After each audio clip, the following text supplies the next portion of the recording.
Okay, this video we are going to look at doing potential energy diagrams, and we're going to talk about energy changes that occur during a chemical reaction. So obviously we're in thermodynamics, we're looking at that transfer of thermal energy. So we've talked about reactions as either being endothermic or exothermic, but what we didn't really talk about was the different steps that need to happen overall for a reaction to occur. Right? So if you think about it, we put our reactants together and they eventually form products. But our reactants already have bonds holding them together. We have to be able to break those bonds, right? So if you think of, I don't know, let's say the ammonia reaction, right? So if we were to take nitrogen and we were to combine that with hydrogen, to go ahead and make ammonia. Okay, I'm not going to balance it or include states. It's not really necessary for this part.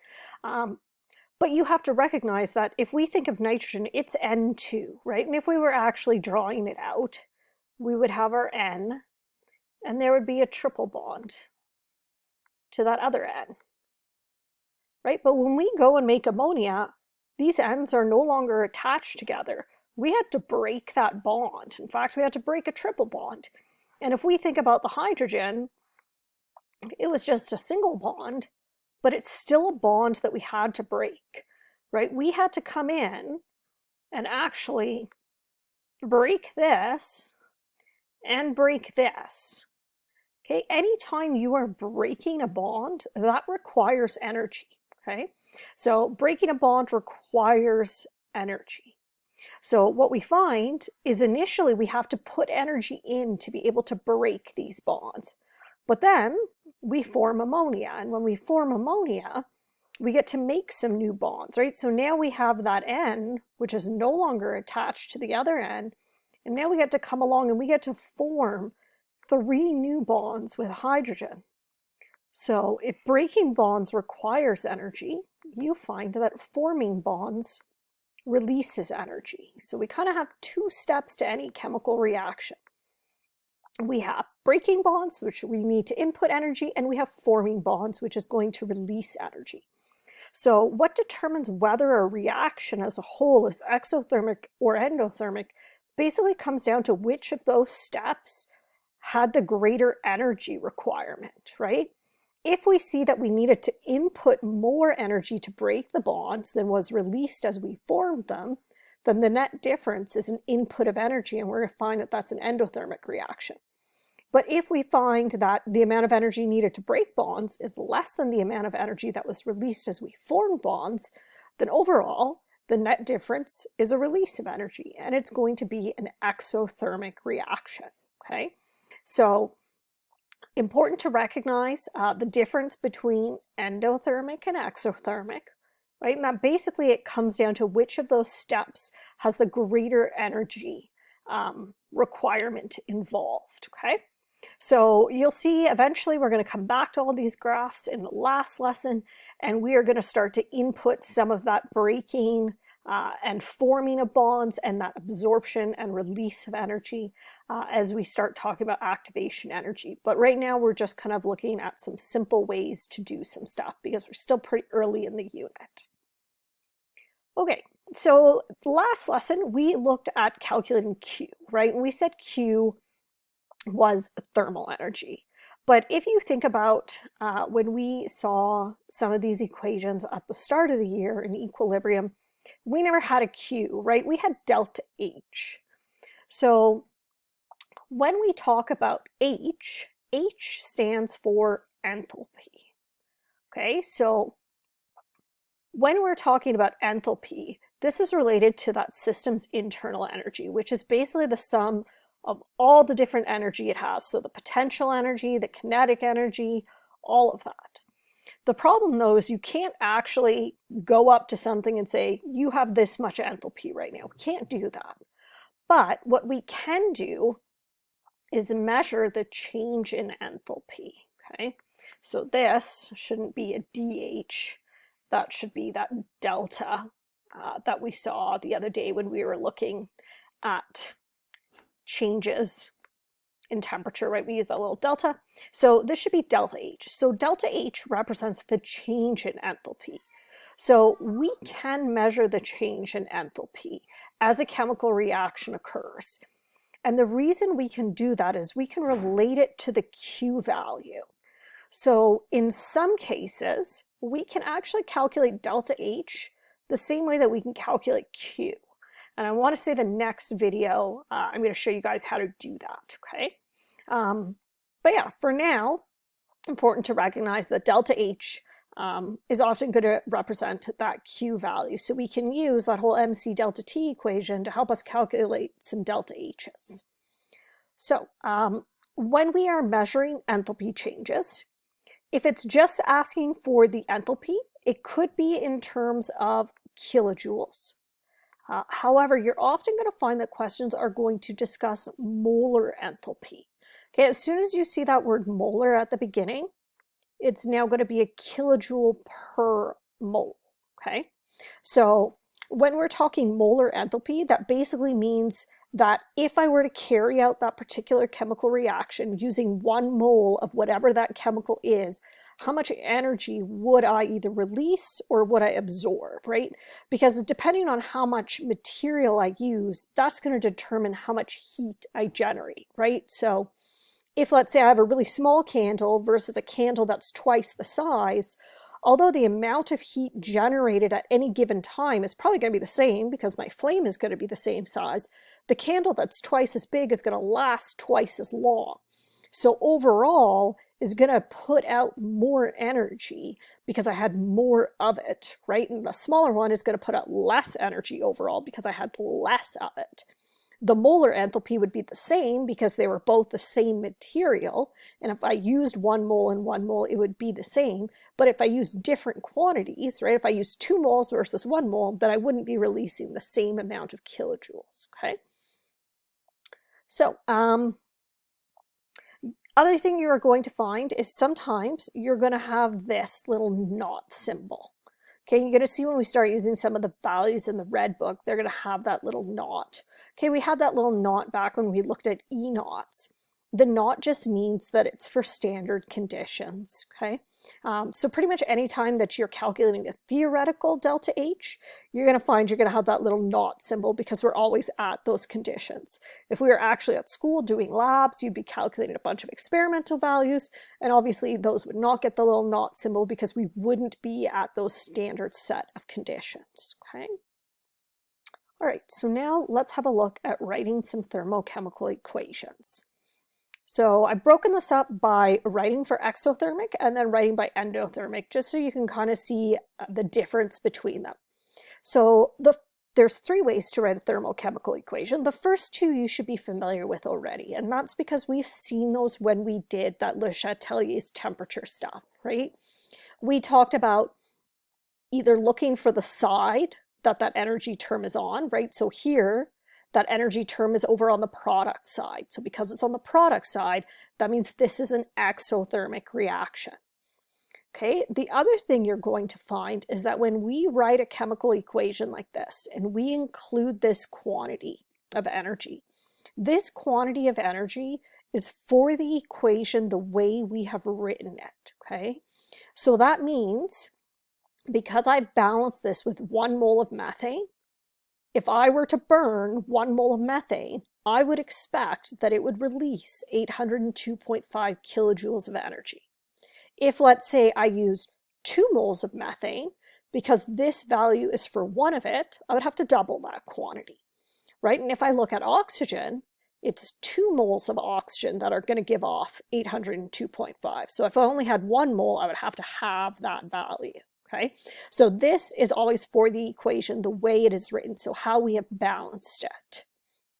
Okay, the other way, again, which we saw when we were in equilibrium, was for the delta H to be written off on the side. So remember, when the delta H is written off on the side, what we're really looking at to determine exothermic or endothermic is the sign, right? The number matters, and we're definitely going to talk more about the number the further we go into the unit. But right now, we're really just trying to get you to focus on recognizing the difference between an endothermic and an exothermic. Okay, so The negative here is what tells me this is an exothermic. So these two should both be somewhat familiar to you because we've written the balanced chemical equation. Here it's a product and here it's a negative, and those were two things that we saw in the previous unit. What is going to be different is our potential energy diagrams. Okay, so we can use a potential energy diagram to show what has happened energy-wise as this reaction has occurred. Okay, so what we're going to have over here on X, there's a couple of things you'll sometimes see. Sometimes you'll see that some things will say reaction progress, some things will say time. There's definitely a little bit of variety as to what they could have. And then over here on Y, we're generally going to have our energy. Okay, either it'll say H or it could say potential energy. Either of those are kind of the possibilities of what we're going to have over on that side. Okay, and that will generally be in terms of kilojoules. Okay, so if I wanted to draw a potential energy diagram for that same methane equation that we had on the previous page, we would start, sorry, I just want to change the thickness of this line. Okay, so how we're going to start? We are going to start by drawing a line. Okay, this line is representing how much energy, right, because that's what's on Y, my reactants have. So what we're going to do is underneath the line, we are going to write the word reactants. Okay, above the line, we're going to write what they actually are, right? So it was CH4 gas plus 2O2 gas, right? And that's just coming right off of that previous slide here, right? We had CH4 plus 2O2 gas. So next thing we need to do is draw our product line. So the decision becomes, where are we going to draw that product line? Are we going to draw it up here, or are we going to draw it down here? How we make that decision, we have to figure out what is delta H, right? On the previous slide, we saw that delta H was negative 802.5. So because delta H is negative, right, that implies this has to go down. So I am going to draw, oh, that's not the line I meant to draw, hold on. I'm going to draw somewhere down here another line. Okay, and below that line, we are going to write products. And above it, we're going to write what it actually is. So we're going to write that CO2 gas plus, I want to say 2 waters, also as a gas. Okay, so next thing I want to do is I want to include my arrow. So we're going to put an arrow going from our reactants to our products. Okay, sometimes you're going to find the arrow go straight down, sometimes it's going to be angled. It really doesn't matter, it's showing you the exact same thing. Okay, next to my arrow, we are going to write delta H and what it's actually equal to. So we're going to put our delta H, and in this case, it's equal to negative 802.5 kilojoules, because that is what we are shown in the question. So because delta H is negative, that's why the reactants are above the products, right? Because whatever numerical value this is at, this one has to be coming in at 802.5 less, because that is what our delta H was. Okay, so you should be able to recognize that an equation is exothermic in 3 different ways. Okay, if it's written with the energy term in the equation, you should be able to recognize that it's exothermic because it's on the product side. If it's written tabbed off to the side with the delta H, you should be able to recognize it because it has a negative value. If they've given you a potential energy diagram, which is what we have here, you should be able to recognize it's exothermic because the reactants have more energy than the products do, okay? So that's the 3 different ways to write equations for an exothermic. Now we're going to look at an endothermic reaction. So same three ways, but now obviously it's going to look a little different. So here we have an equation. This is an important equation within this unit.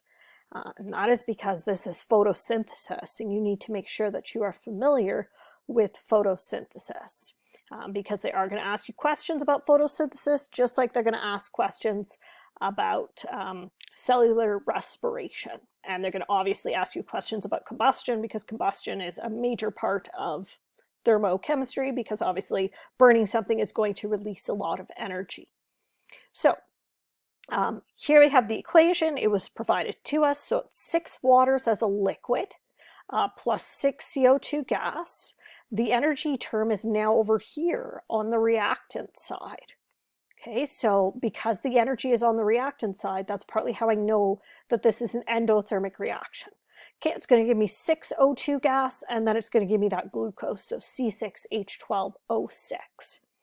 Okay, the other way is to have that delta H tabbed off to the side.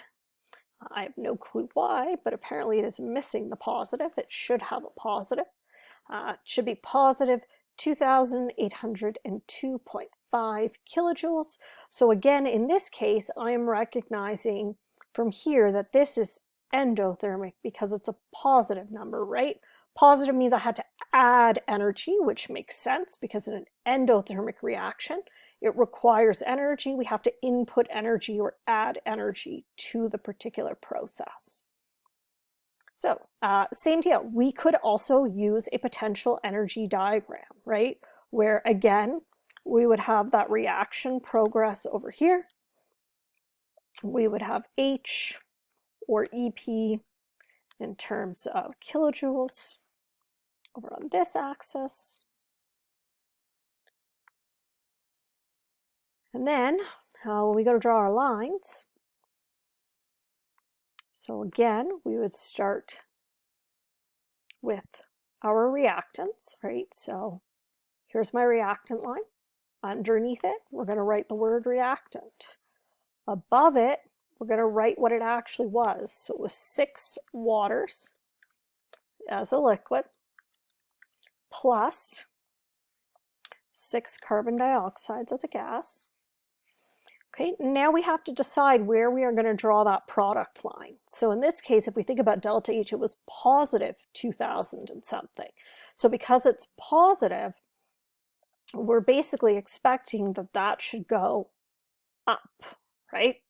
So from here, we then can draw a product line. Just going to get drawn up here. Same deal, underneath it, we're going to write the word product, or products, doesn't really matter.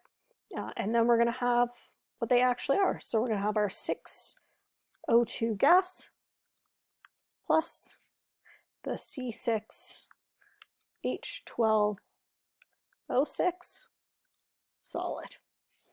Okay, last thing we're missing is just in here next to our arrow, we need to indicate what that delta H was. So delta H equals, I know it was positive 2,000, what was it, 2,802.5. Oh, it's not typing.